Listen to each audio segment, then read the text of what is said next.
자, 이번 시간에는 26학년도 수능 문제 18번 문제를 풀어보는 시간으로 운영하겠습니다. 화학 반응식의 계수와 부피 변화를 연결하는 포인트에 관심을 가지고 눈여겨보시기 바랍니다. 자, 보시죠. 여러분, 모든 일이 다 마찬가지지만 어떤 문제를 해결할 때는 일정한 룰이 있다는 겁니다. 문법이 있다는 거죠. 그렇죠?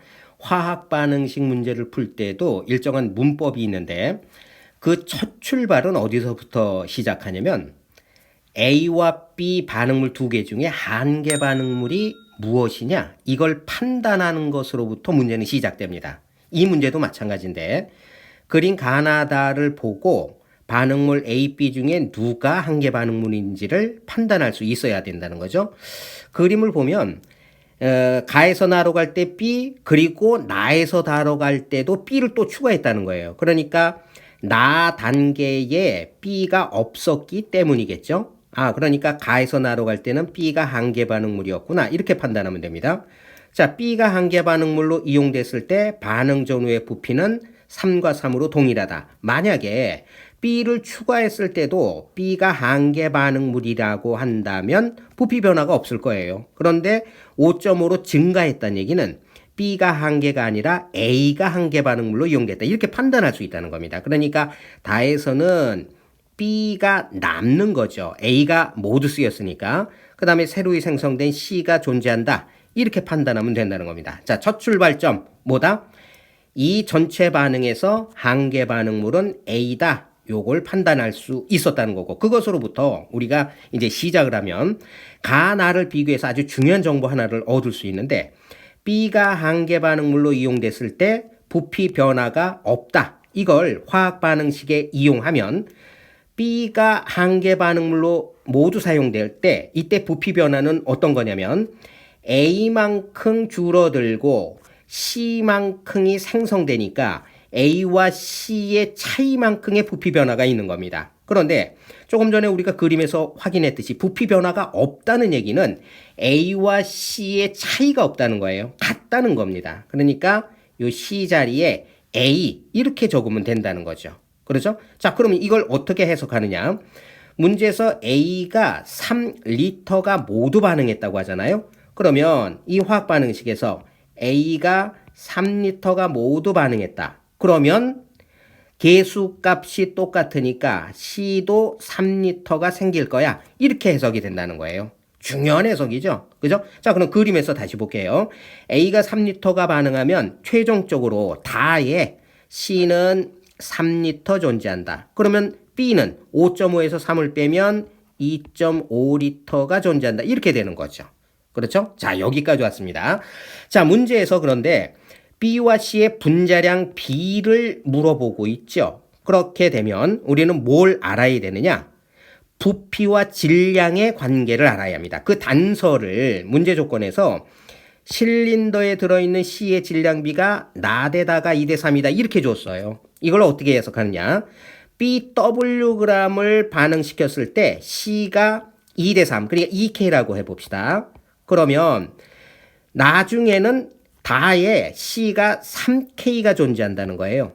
그런데 B의 C가 2K, 다에서는 C가 3K, 요 차이값이 얼마입니까? 1K죠. 그러니까 나에서 다로 갈 때 B에 의해서 C가 1K가 생겼고 가에서 나로 갈 때 B에 의해서 2K가 생겼다는 거죠.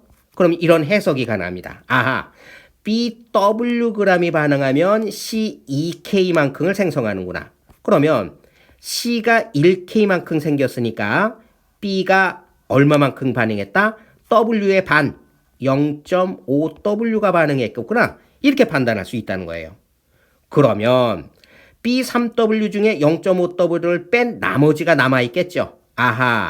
2.5리터는 2.5W에 해당하는 거구나.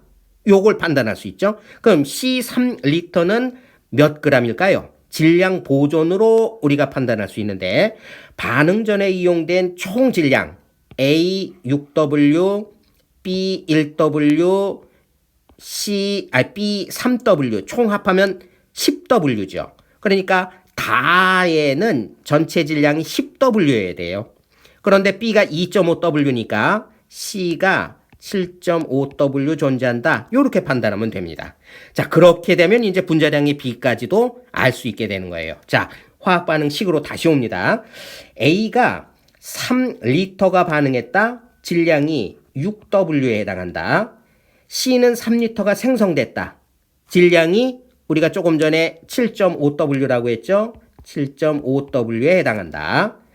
B는 조금 전에 W에다가 0.5W를 합한 1.5W가 반응했다. 요렇게 됐죠. 2.5W는 남았고요. 그러면 B 1.5W의 부피가 얼마인지 다의 그림을 다시 한번 봐보면 B 2.5L가 2.5W잖아요. 아하, 그러니까 B 1.5W는 1.5L에 해당하는 거구나. 요렇게 판단이 된 겁니다. 자, 그럼 부피 B가 3대 1.5 대 3이니까 정수의 B인 계수 B는 2대 1대 2 요렇게 되는 겁니다. 자, 그럼 이제 문제로 들어가면 이제 답을 얻을 수 있겠죠?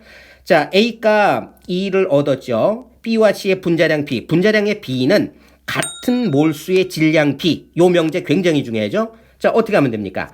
B 1.5를 C3과 동일하게 요걸 3으로 한번 바꿔봅시다. 그러면 질량도 1.5W에 2배를 해줘야 되니까 3W가 되겠죠.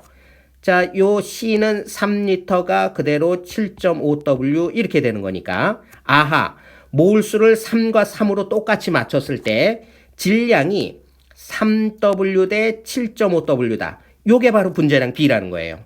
그러니까 B의 분자량은 3W, C의 분자량은 7.5W 이렇게 되겠군요. 그러면 7.5분의 6이니까 B 값은 5분의 4, 답은 3번 이렇게 되는 겁니다. 어떻습니까? 지금 한계 반응물을 판단하고 핵심은 또 하나가 뭡니까? 부피와 계수의 관계를 연관시키면 우리가 얻고자 하는 답을 얻을 수 있다. 요게 핵심이 되는 겁니다. 이걸 기억해두면 이 문제는 아주 훌륭하게 푼 거죠. 자, 앞으로도 이와 같이 중요한 문제들을 여러분과 같이 만나서 풀게 될 것이고 특히 EBS 수능 특강의 문제들로 여러분과 자주 만나도록 하겠습니다. 자, 수고 많으셨습니다.